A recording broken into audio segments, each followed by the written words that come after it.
de Jesús, Señor, está puesta nuestra confianza en ti. Te alabamos y te exaltamos. Que tu bendición sea sobre cada uno de nosotros y sobre tu sierva, para que solamente hable las palabras que salgan inspiradas por ti. Por Jesús, mi Señor. Amén. Puede tomar su lugar.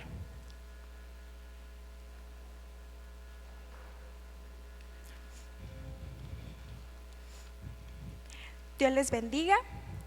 El día de hoy vamos a continuar con esta serie de predicaciones que hemos tenido, que han tenido un enfoque de reaprender, de transformar aquello que tal vez ya teníamos establecido como cristianos, pero lo hemos olvidado al momento de ponerlo en la práctica.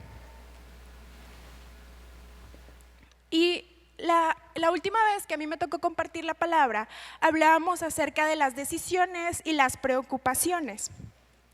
Y ahondamos un poco en cómo pueden repercutir y cómo podemos enfrentarlas, o cómo debe enfrentarlas el cristiano.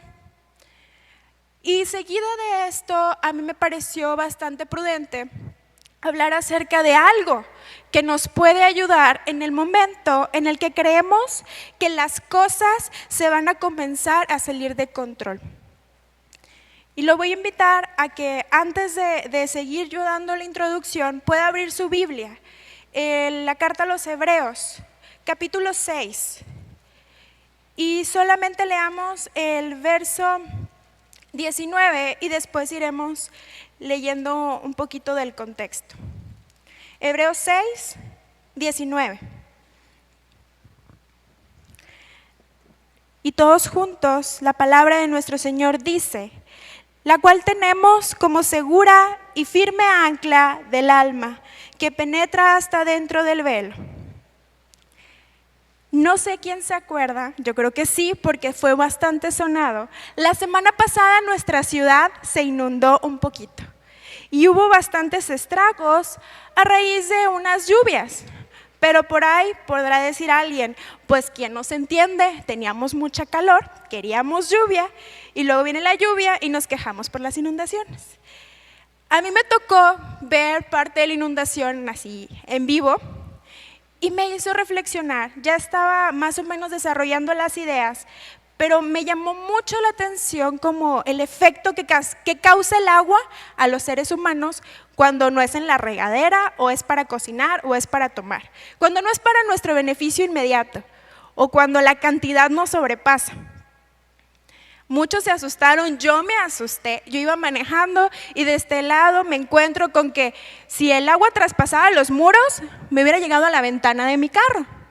Y yo dije, ¡ay Dios! Y nada más aceleré y dije, ayúdame a llegar a la iglesia. Y sí, Dios me ayudó a llegar a la iglesia. Y también a regresar a mi casa. Yo pensé que no iba a poder cruzar en toda la noche. Me di cuenta que el agua puede sacudirnos y puede preocuparnos. Y ahí entonces, ¿por qué toma el escritor de Hebreos esta ilustración cuando habla de ancla para referirse a nuestro Señor Jesús? Entonces podemos inferir que el agua, el mar, es el mundo y nosotros somos el barquito o el barco que va a llegar a un puerto seguro, a una esperanza que Dios nos ha dado. Pero esta agua pues es como esas inundaciones, parece que se manda sola. Aunque a Jesús los vientos y el mar lo obedecían, nosotros pues ahorita no estamos en la misma barca de Jesús en tierra, ahorita físicamente, para que Jesús le diga a la alcantarilla de Monterrey, pues, desagua y que no se inunden las calles. Pero Dios nos guarda.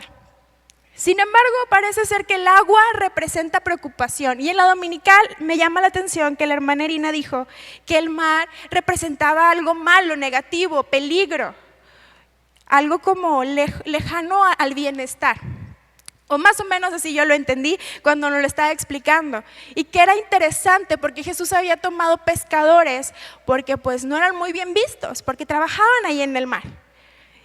Eran hombres que estaban acostumbrados a ese tipo de aguas impetuosas y rebeldes. Y así se encuentra nuestro mundo el día de hoy. Nosotros estamos navegando en aguas peligrosas. Y la audiencia inmediata de este pasaje también. Había una amenaza de apostasía y el autor les dice, necesito que hagan memoria de algunas cosas, porque al parecer, dicen los comentaristas, había personas que se estaban regresando al judaísmo tradicional y ya estaban empezando a abandonar la transformación que Dios había hecho por medio de la predicación del arrepentimiento a través de Jesús. Y ahí es donde la persona, que hay diferentes opiniones respecto al autor, pero el autor se preocupa y hace ciertas indicaciones. Y a mí me encantó esta similitud de Jesús como ancla, y la vamos a ir desarrollando a lo largo del sermón. Vamos a agarrar del contexto a partir del 10 y 11, y les empieza a hablar de que Dios, en el capítulo 6 de Hebreos, no es injusto y no se olvida del trabajo y amor que han hecho y de que cómo continúan en el servicio. Y eso es importante, porque nos recuerda que Dios siempre va a valorar nuestro trabajo. Verso 11 les expresa un deseo propio del autor, que cada uno se muestre, así como lo han estado haciendo, continúen con una certeza acerca de una esperanza. Y esa esperanza la vamos a ir desglosando porque va muy de la mano con el término del ancla. Verso 12. Y esto así como a mí me llamó la atención, porque creo que a todos nos gusta echar la flojerita de repente. Y el verso 12, a fin de que no os hagáis perezosos, sino imitadores de aquellos que por la fe y la paciencia heredan las promesas. A todos nos gusta de repente tener nuestros días de flojera. Pero aquí habla que la fe, que en este tiempo en el que estamos navegando por aguas que no van a ser tan suavecitas, tan agradables, y no va a ser ni siquiera comparado con una inundación que hemos visto en nuestra ciudad, no podemos ser perezosos. Por eso les recuerda, sigan adelante el trabajo que están haciendo, continúenlo, pero recuerden la certeza de su esperanza para que no se vuelvan perezosos. Y continúa en el mismo pedacito, hace referencia a aquellos, a algunos personajes o sujetos que permanecieron en la fe. Y podemos inferir, ya que en el mismo libro de Hebreos encontramos a unos personajes que incluso llaman el Salón de la Fama de la Fe, que se encuentra, alguien me dice la cita, ¿alguien se la sabe? ¿Hebreos qué? ¿Qué? 11. Así es, en Hebreos 11 encontramos el Salón de la Fama. Entonces podríamos inferir que se refiere a esos personajes que el autor va a mencionar más adelante. A estas personas que continuaron en la fe, no viendo el cumplimiento de la promesa, a ellos, ¿qué nos invita a hacer? Imitar. A esos hombres de fe, imperfectos definitivamente, pero imítenlos para que no sean perezosos y hereden la promesa. Verso 13. Y aquí, antes de leerlo, aquí va a agarrar un ejemplo. Porque los judíos, había audiencia judía, creyente y judía no creyente, y puede que algún otro gentil colado, pues nosotros también aquí estamos como destinatarios, aunque no directos. Pero había dos grupos, entonces aquí va a tomar un ejemplo familiar para las dos audiencias. Y todos sabemos, porque todos conocen a Abraham. No podemos decir, todos platicamos con Abraham, pero todos sabemos quién fue Abraham, porque fue uno de los patriarcas, fue importante. De ahí nace la historia, es de los primeros personajes. Entonces, el autor, para ilustrar lo que vamos a ver más adelante, que es importante para que nosotros entendamos la trascendencia de que Jesús es nuestra ancla, lo toma como ejemplo y dice, porque cuando Dios hizo la promesa a Abraham, no pudiendo jurar por otro mayor, juró por sí mismo, diciendo, verso 14, de cierto te bendeciré con abundancia y te multiplicaré grandemente. Y habiendo esperado con paciencia, alcanzó la promesa. Conocemos que la promesa de Abraham no se cumplió a vuelta de año, ni en 3 años, sino tuvo periodos y tuvo también sus situaciones complicadas. tuvo hijos con otra mujer, negó a su esposa y luego como que empezamos a decir, bueno, este hombre a lo mejor no era tan santo. Si estuviera aquí contemporáneo, a lo mejor nosotros diríamos, mira el hermanito, no, yo soy bien santo, no, yo no haría eso. Porque así somos los cristianos, lamentablemente. Pero qué bueno que no nos tocó convivir con él, ni saber sus secretos para andarle haciendo el ni andarlo juzgando. Y aún hoy en día no debemos de decir, uy, pues qué bárbaro, Abraham hizo esas situaciones. Yo en su lugar a lo mejor no lo haría. Yo no podría afirmar eso. Sin embargo, ¿por qué tomo el ejemplo de Abraham? Bueno, para hablar del Dios de Abraham. Porque lo que nos interesa es saber quién era el Dios de Abraham. Porque en eso se basa que Él es nuestra ancla. Y dice, no pudiendo, porque no hay nada más grande, juró por sí mismo.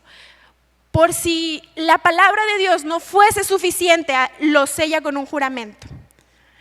Y más abajo dice, porque así lo hacen los hombres. Es el estilo de los hombres, para que no quedara duda. Porque nosotros a veces somos por naturaleza desconfiados. Por ahí hay un dicho popular que dice que el león cree que todos son de su condición, pero Dios no es de nuestra condición. Pero aún así Dios jura por sí mismo y establece una promesa que nos alcanza a nosotros, porque en su simiente fueron benditas todas las familias de la tierra, incluyendo la nuestra. Y eso comienza a destellar luz acerca de la esperanza que tenemos en Cristo. Y bueno, algo que me gusta también de manera personal que ha tomado Abraham es que me recuerda que todos los humanos somos una combinación o una mezcla de fe, pero en ocasiones tendremos temor, pero también habrá bondad, pero estamos luchando con la maldad. Es esa situación en la que le tengo que dar la autoridad a Dios sobre mi vida, pero estoy teniendo lucha, pero es difícil. Y entonces yo ahí veo esperanza, porque si yo estoy batallando con ciertas cosas y para mí es complicado mantenerme firme, y yo veo estos ejemplos y veo su desenlace, que su fe le fue contada por justicia, yo tengo esperanza en que Dios va a perfeccionar mi fe de tal manera que me cuente por justicia. Eso a mí me empieza a dar aliento. Y bueno, toma este ejemplo y lo explica para hablar acerca de un concepto que va a empezar a manejar. Habrá algunos de los presentes que no conozcan el concepto, habrá quienes que sí, a lo mejor lo pueden explicar mejor que yo, pero yo lo voy a hacer de manera sencilla y como sencilla. Leemos el 17, que dice, por lo cual, queriendo Dios mostrar más abundantemente a los herederos de la promesa la inmutabilidad de su consejo, interpuso juramento. La inmutabilidad, y después esa palabra se va a referir de diferentes maneras, inmutable, pero refiriéndose a Dios, hablando de que Dios no va a cambiar, que Dios no puede ser alterado, que no hay una condición que venga y cambie la esencia de Dios. Dios es, ha sido y continuará siendo el mismo. Y es justamente lo que está aquí afirmando el escritor de Hebreos al usar este ejemplo. Porque a pesar de que Abraham falló, el que había prometido no cambió. Y pasaron ciertas cosas y pasó el tiempo, pero el mismo Dios seguía ahí. Y déjeme decirle que es el mismo Dios que tenemos. Porque en la simiente de Abraham todos fuimos benditos. Entonces ese Dios que no cambia, que es inmutable, que no se altera, es mi Dios y es mi Padre. Y estas verdades, esta verdad de que Dios no cambia, se ve en la Biblia con ejemplos, con citas textuales, pero yo elegí 3. Elegí una del salmista, otra de un profeta del Antiguo Testamento y una aquí en el libro de Hebreos. ¿Por qué? Ahorita lo vamos a ir desmenuzando por qué elegí esas citas. La primera cita que nos recuerda que Dios no cambia, que es a través del salmista, está en el Salmo 102, 27. Así que si gusta acompañarme rápidamente, sé que a muchos les gusta el esgrima, así que a lo mejor llegan antes que yo. Salmo 102, verso 27.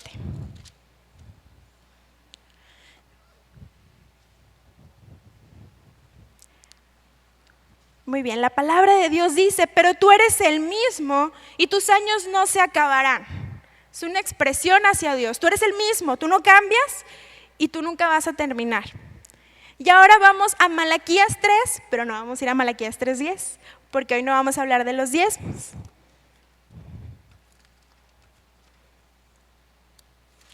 Malaquías 3, pero verso 6.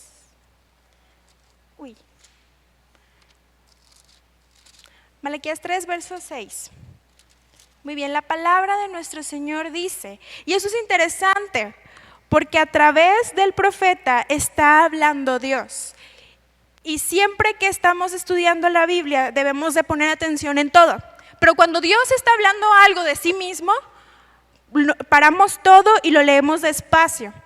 Y Jehová dice de sí mismo, o sea, Dios Padre, el Dios de Abraham, nuestro Dios, porque yo Jehová no cambio. Por esto, hijos de Jacob, no habéis sido consumidos. Si bien está hablando de una profecía específica, esta verdad es la misma, aunque no nos metamos a todo el contexto del pasaje. Aquí Dios está afirmando de sí mismo que no cambia. Yo, Dios, no voy a cambiar. Te estoy asegurando que no cambio. Y porque no cambio, les dice a esta audiencia, no han sido consumidos.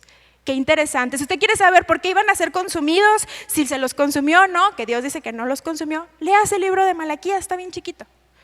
Y ya se entera de la historia completa. Pero aquí está hablando de nuestro Dios, es el mismo, el que profesamos, el que adoramos hace unos momentos. Ahora vamos a regresar al libro de Hebreos, donde el escritor habla acerca de este mismo tema.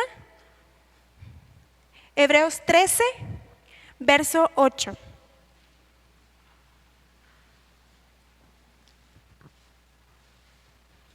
Hebreos 13, verso 8. Probablemente hay quien lo conozca de memoria. Y a lo mejor dice, no, la cita no me suena, pero en cuanto lo empecemos a leer se va a acordar. La palabra de Dios dice, Jesucristo es el mismo ayer, hoy y por los siglos. Les dije que los que no la buscaron se iban a acordar. Él es el mismo. Y si creemos que Dios es Jesús, como lo mencionaba César hace unos minutos, entonces nuestro Dios, por quien tenemos salvación, es el mismo todo el tiempo. Y eso es lo que le estaba queriendo transmitir el autor de Hebreos a las personas que estaban ante unas situaciones de aguas turbulentas en las que tal vez podrían abandonar la fe. Pero tenían que recordar que su Dios no cambia, que su Dios es eterno, que su Dios, la promesa que les ha dado sigue presente y que su esperanza también. Nos quedamos en el 17, vamos a leer el 18 del capítulo 6 de Hebreos. Y dice, para que por dos cosas inmutables, o sea, por dos cosas que no cambian, en las cuales es imposible que Dios mienta, por si nos queda duda que Dios no cambia, tengamos un fortísimo consuelo los que hemos acudido para asirnos de la esperanza puesta delante de nosotros. Y bueno, a lo mejor varios van a decir, yo aquí encontré varias palabras que como que son de un español un poco antiguo, que alguien me explique. Y como decía una maestra de secundaria, hay que tomar el qué, ya no lo tenemos en físico, pero decía el mataqué. Ustedes le siguen, yo lo tuve que agarrar para entender. Sí, porque yo no les voy a decir eso aquí en el púlpito, ustedes completan la frase si la conocen. Entonces agarramos el diccionario, ya correctamente conocido, y empezamos a entender, bueno, inmutable es que no cambia, ok, ya lo entendí. Y luego habla de fortísimo. ¿Cómo que fortísimo? Bueno, pues muy fuerte, extremadamente fuerte, vamos a dejarlo así, solo que suena más glamuroso o más propio, fortísimo, para que quede claro que es fuerte. Entonces, en Dios, que no puede mentir y no puede cambiar, tenemos un consuelo extremadamente fuerte. Pese a todo lo que podemos estar pasando, recordamos que tenemos un Dios que no cambia y que no miente y que nos consuela. Y podemos acudir a Él, y lo dice, para asirnos. Y yo le hice énfasis en la R, asirnos. Asiros, ¿ok? ¿Cómo es? Asirnos. Asirnos. ¿Qué? ¿Alguien sabe qué es esto? Bueno, lo tomas y lo agarras. y como el cinto, ¿no? Que te lo acomodas el pantalón para que estés bien justo y no se te vaya a caer.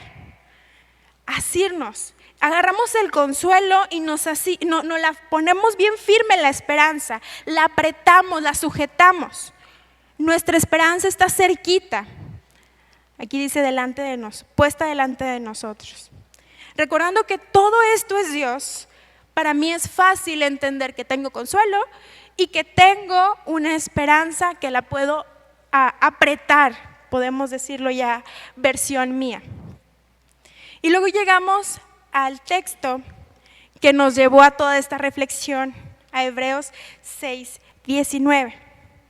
Y como ya lo leímos, yo quiero que me permita que se lo lea en otra versión, sin que me condenen por leer otra versión, porque yo soy muy, muy amiga de la Reina Valera. Pero la nueva traducción viviente, la NTV, me gustó cómo lo explica, por aquello de estas palabras complejas del español antiguo. Así que permítanme leerle el verso 19, pues los que tienen celular lo pueden buscar si quieren seguirme con su vista. Si usted estaba leyendo la Biblia en su celular, lo puede cambiar de versión. Y si no, puede escucharme atentamente.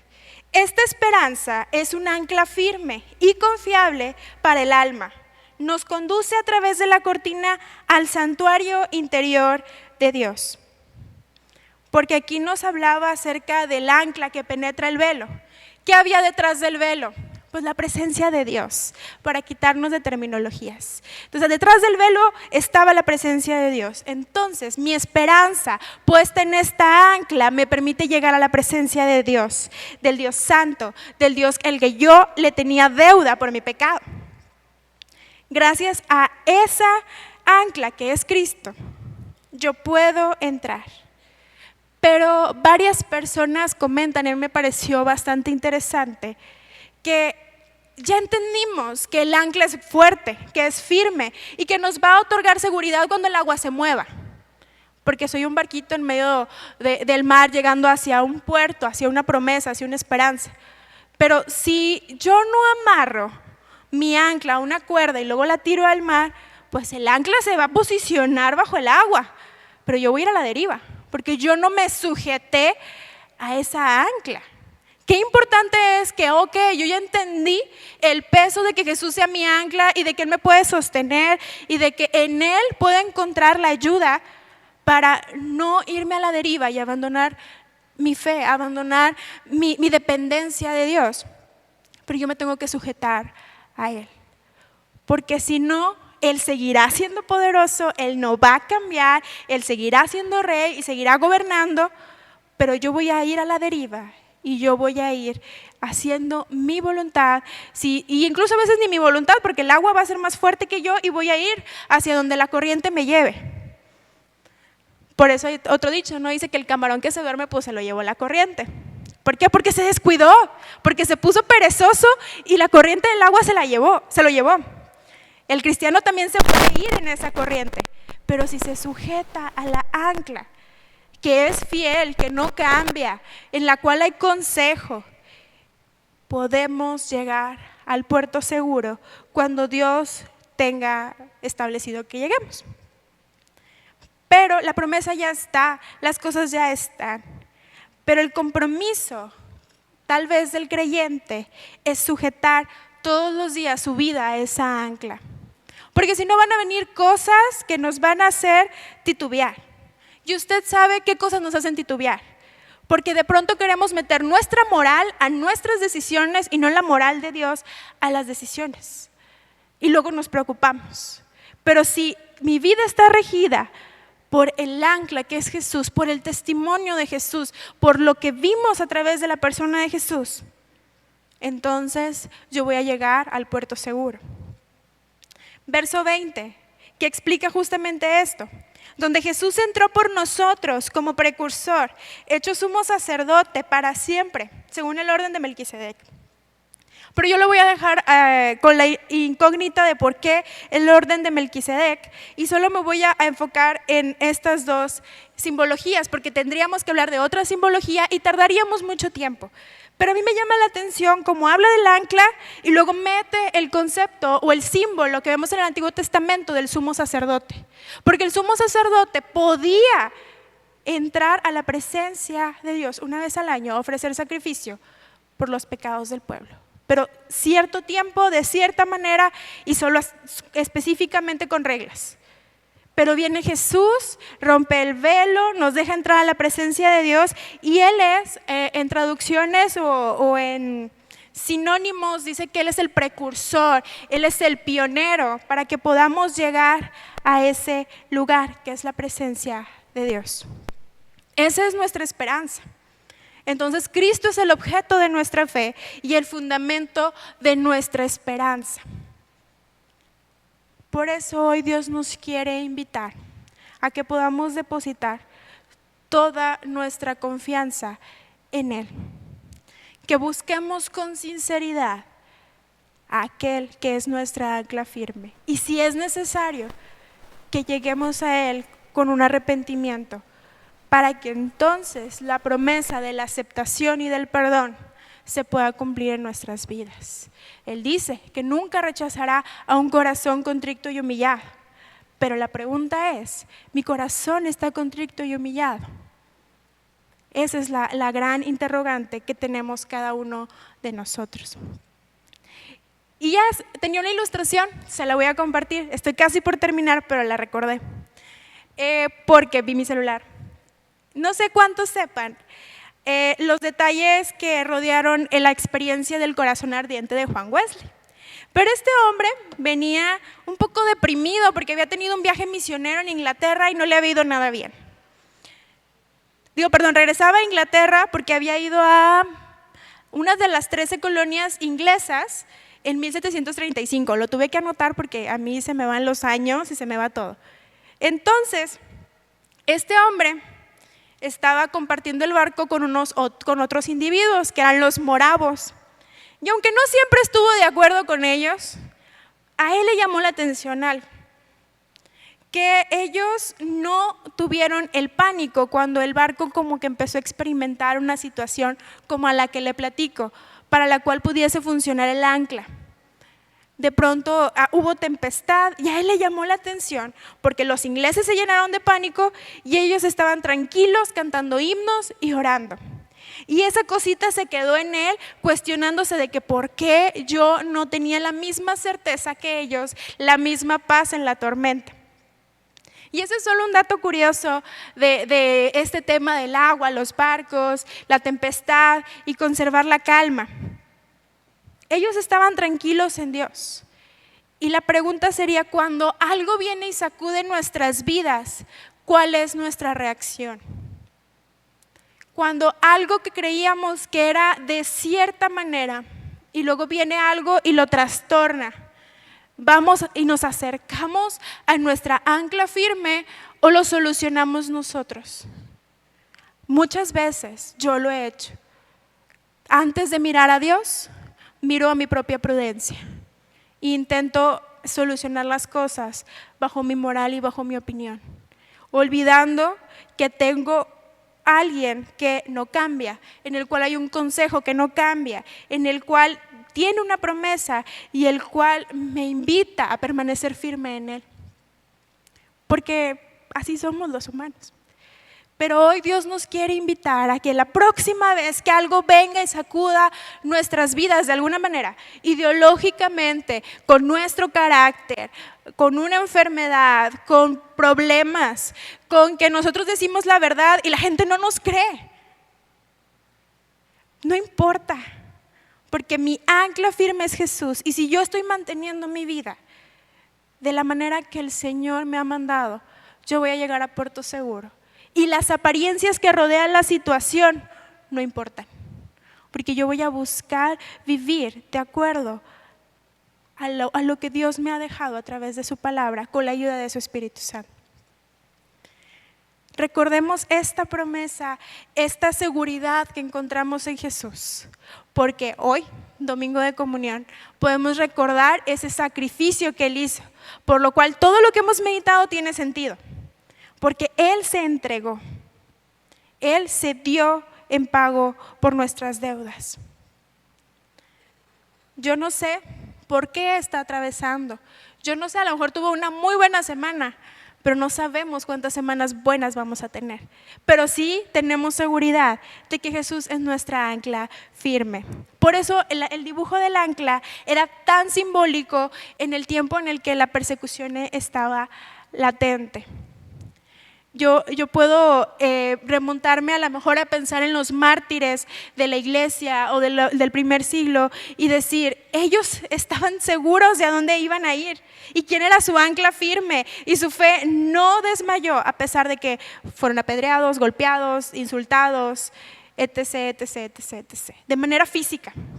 Nosotros tal vez vamos a tener nuestra persecución hoy en día de manera ideológica y de manera práctica, pero la vamos a tener. Y se lo aseguro, usted lo va a vivir. Pero su ancla firme tiene que estar en Jesús y en lo que Él ha dicho. Así que yo le voy a invitar a que se ponga de pie, voy a invitar al grupo de alabanza a que pase. Y que si nuestro Dios no cambia, que esa sea nuestra certeza. Mi Dios no cambia.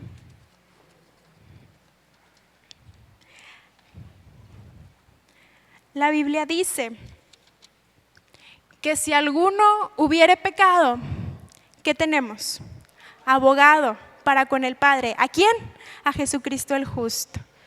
Hoy, como lo dije hace unos minutos, es Domingo de Comunión y es momento de ponernos a cuentas delante de Dios para presentarnos sin nada de qué avergonzarnos, para hacer memoria de ese pacto de amor que hizo con toda la humanidad.